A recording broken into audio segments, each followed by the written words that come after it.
Magandang gabi sa bawat isa. Muli, night devotion tayo. At ngayon ay dito na tayo sa chapter 2 ng Isaias. Verse 1 hanggang 10 yung ating babasahin. At yun, umpisa na natin. Ito ang pangitain ni Isaias na anak ni Amos tungkol sa Juda at sa Jerusalem. Sa mga darating na araw, ang bundok na kinatatayuan ng templo ni Yahweh ang magiging pinakamataas sa lahat. Sa lahat ng bundok at mamumukod sa lahat ng burol. Daragsa sa kanya ang lahat ng bansa. Maraming tao ang darating at sasabihin ang ganito, umakyat tayo sa bundok ni Yahweh sa templo ng Diyos ni Jacob upang maituro niya sa atin ang kanyang mga daan. At matuto tayong lumakad sa kanyang mga landas. Sapagkat sa Zion magmumula ang kautusan at sa Jerusalem ang salita ni Yahweh. Siya ang mamamagitan sa mga bansa at magpapairal ng katarungan sa lahat ng mga tao. Kaya't gagawin na nilang araro ang kanilang mga tabak at ang karit naman ang kanilang mga sibat. Ang mga bansa ay di mag-aaway-away at sa pakikidigmay di na bagsasanay. Halina kayo, sambahayan ni Jacob, lumakad tayo sa liwanag ni Yahweh.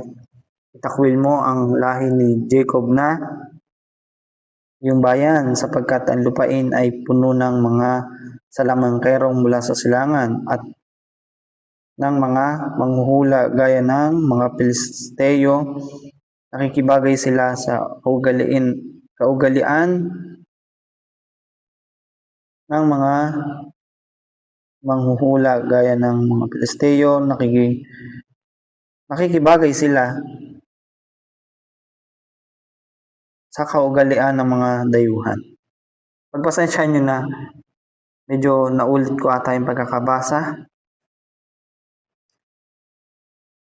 Verse 7 na tayo.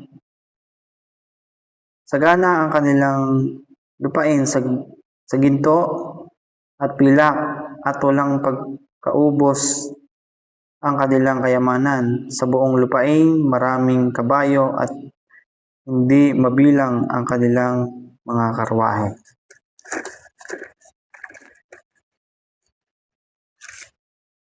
Puno ng Diyos-Diyosan ng kanilang bayan, mga rebultong gawa lamang sa kanilang niyuyurakan. Mga bagay na inanyuan at nililok lamang. Kaya ang mga tao ay hahamakin at mapapahiya. Huwag mo silang patatawarin. Magtatago sila sa mga yungib, bato at mga hukay upang makaiwas sa puot ni Yahweh at sa kalwalhatian ng kanyang karangalan.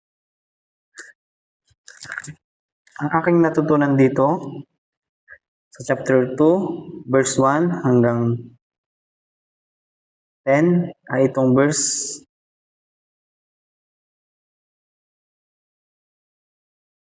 1 hanggang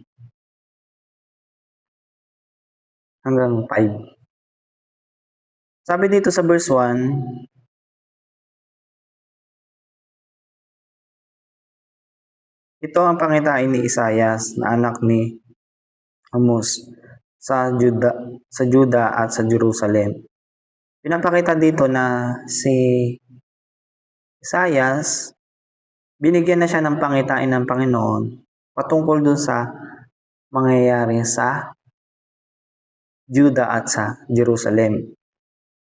At dito naman sa verse 2, darating na ang araw ang bundok na kinatatayuan ng templo ni Yahweh ang magiging pinakamataas sa lahat ng bundok at mamumukod sa lahat ng burol. Daragsa ang sa kanya ang lahat ng bansa at marami ang Maraming tao ang darating, sasabihin ng ganito, umakyat tayo sa bundok, Jacob, sa templo ng Diyos upang maituro niya sa atin ang kanyang mga daan. So, pinapakita dito sa verse 2 hanggang 3 na darating ang araw, nakikilalanin ang nag-iisang hari at yun ay walang iba kundi ang ating Panginoon. Kikilalanin siya ng buong mundo at bawat bansa. Kikilalanin siya at daragsa sila doon sa templo sa bundok na sinasabi dito. Dahil medyo malalim siya, hindi ko mai-explain kung ito ba ay tawag doon, simbolo lang or literal. Pero sinasabi dito na kikilalanin ng lahat ng bansa ang ating Panginoon at daragsa sila doon sa bahay-sambahan na nilagay ng Panginoon doon sa bundok. And yun nga, darating yung time na yon at lahat sila ay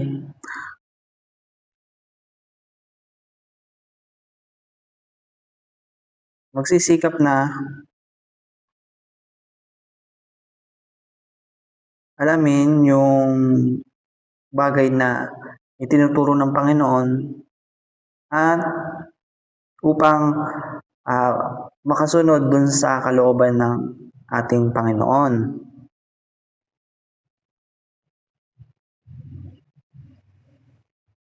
Yun po yung aking pagkakaintindi po dito sa verse 1 to 3. Tapos dito naman po sa 4 and 5,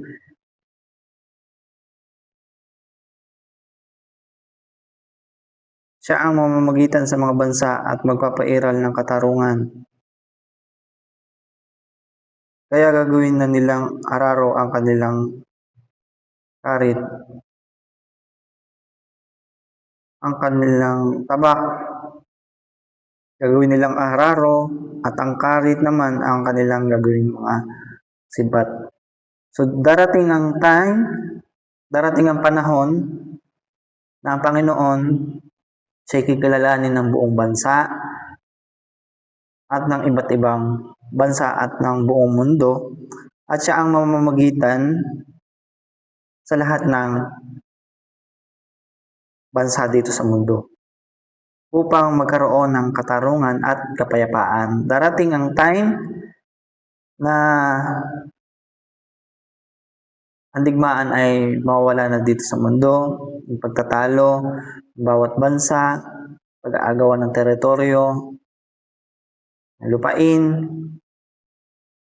ay mawawala sa panahon na darating sapagkat kikilalanin ng buong mundo ang ating Panginoon. Yun po ang pinakang naintindihan ko po dito po sa chapter 2, verse 1 hanggang 10.